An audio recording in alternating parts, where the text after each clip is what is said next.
শীত আসলেই বাঙালিদের মোমো আর স্যুপ খাওয়ার ধুম পড়ে যায়। তো আমিও তো বাঙালি, আমি কেন বাদ যাব।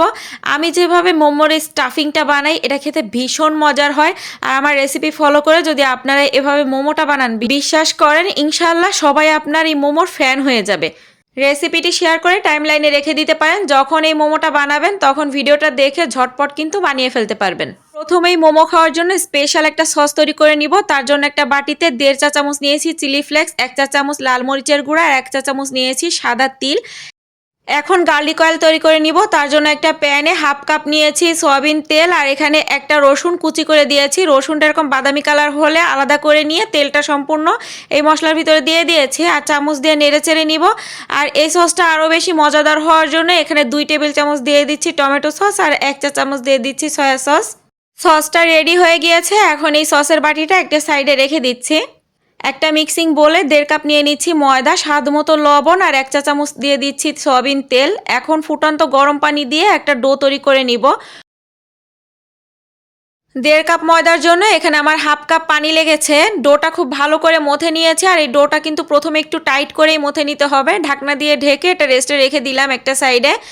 মোমোর স্টাফিংটা তৈরি করে নিব। তার জন্য চিকেনের একটা ব্রেস্ট পিস ছোট টুকরো করে কেটে দিয়েছি। 1/2 চা চামচ দিয়েছি আদা গুঁড়া, 1/2 চা চামচ দিয়েছি কালো গোলমরিচের গুঁড়া, 1.5 চা চামচ দিয়েছি জিরা আর ধনিয়া একসাথে গুঁড়ো করে রাখা, স্বাদ মতো দিয়ে দিচ্ছি লবণ, 1 চা চামচ দিয়েছি রসুন বাটা, 1/2 চা চামচ দিয়েছি লাল মরিচের গুঁড়া, 2 চা চামচ দিয়েছি সয়া সস আর 2 টেবিল চামচ দিয়েছি টমেটো সস। মাঝারি সাইজের 2টা পেঁয়াজ টুকরো করে কেটে দিয়েছি, 3 থেকে 4টা কাঁচামরিচ দিয়েছি।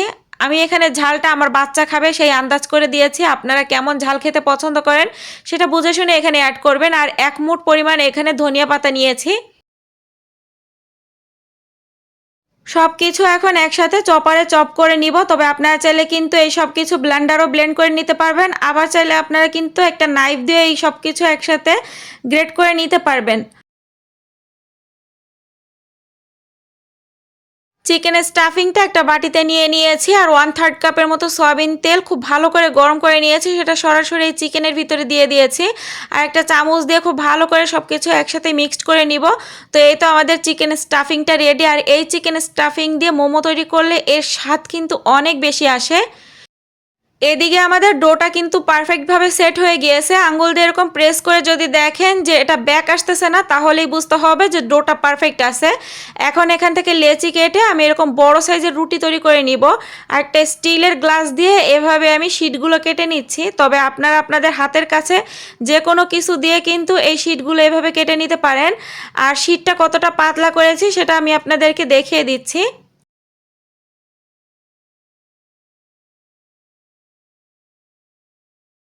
মোমোটা ভাজ দিতে দিতে আপনাদের সাথে কিছু টিপস শেয়ার করি। মোমোর শিট তৈরি করতে অবশ্যই এখানে ময়দা ব্যবহার করবেন, আটা ব্যবহার করবেন না। কারণ আটা দিয়ে শিট তৈরি করলে দেখা যেতে পারে যে এটা অনেক সময় ছিঁড়া অথবা ফেটে যাওয়ার চান্স থাকে। মোমোর ডো তৈরি করতে অবশ্যই গরম পানি ব্যবহার করবেন। এতে করে আপনাদের মোমো তৈরি করতে খুবই ইজি হবে। মোমো শিট একটার সাথে একটা লেগে যাবে না বা এটা বানাতে কোনো সমস্যা হবে না। তো সবগুলো মোমো আমি একইভাবে বানিয়ে নিয়েছি। এখন প্যানে আমি 1 টেবিল চামচের মতন তেল দিয়ে দিয়েছি আর এর উপরে এখন মোমোগুলো দিয়ে দিচ্ছি। আর এইভাবে মোমো তৈরি করলে এর টেস্ট কিন্তু অনেক বেশি আসে। 1 মিনিটের মতন চুলাটা জ্বালিয়ে রেখে এখানে 1/4 কাপের মতন পানি দিয়ে ঢাকনা দিয়ে ঢেকে এটা স্টিম করে নিব। আর এভাবে যদি মোমোটা স্টিম করা হয় মোমোটা উপর থেকে অনেক সফট থাকে আর নিচের পার্টটা অনেক ক্রিস্পি হয়। এতে করে মোমোটা খেতে কিন্তু ভীষণ মজার হয়। আর মোমোগুলো দেখেন কতটা পারফেক্ট হয়েছে, নিচের অংশটা কতটা ক্রিস্পি হয়েছে আর কতটা কালারফুল হয়েছে সেটা তো দেখতেই পাচ্ছেন। তো সবগুলো মোমো কিন্তু আমি একইভাবে বানিয়ে নিয়েছি। প্রথমেই যে মোমোর সসটা তৈরি করে রেখেছিলাম সেই সসটাও উপর থেকে এভাবে দিয়ে দিচ্ছি। আপনারা চাইলে এভাবে উপর থেকেও দিতে পারেন, আবার চাইলে সসের ভিতরে একটা একটা করে মোমো ডিপ করেও খেতে পারেন। আমার আজকের এই রেসিপি ফলো করে বাসাতে যদি আপনারা একবার এভাবে মোমো তৈরি করে থাকেন তাহলে বিশ্বাস করেন আপনারা এই মোমোর ফ্যান হয়ে যাবেন। আমার আজকের এই রেসিপিটি আপনারা কে কোন এলাকা থেকে দেখতেছেন চাইলে কমেন্টস করে জানাতে পারেন, যাতে পরবর্তীতে আমি আপনাদেরকে ধন্যবাদ জানাতে পারি। তো তো আশা করি আমার আজকের এই রেসিপিটি আপনাদের কাছে ভালো লেগেছে। ভালো লেগে থাকলে প্লিজ লাইক, কমেন্ট, শেয়ার করতে ভুলবেন না। দেখা হচ্ছে নেক্সট কোনো রেসিপি নিয়ে। ততক্ষণ সবাই ভালো থাকবেন, সবাই সবার জন্য দোয়া করবেন। আজকের মতন বিদায় নিচ্ছি। Tata, bye bye.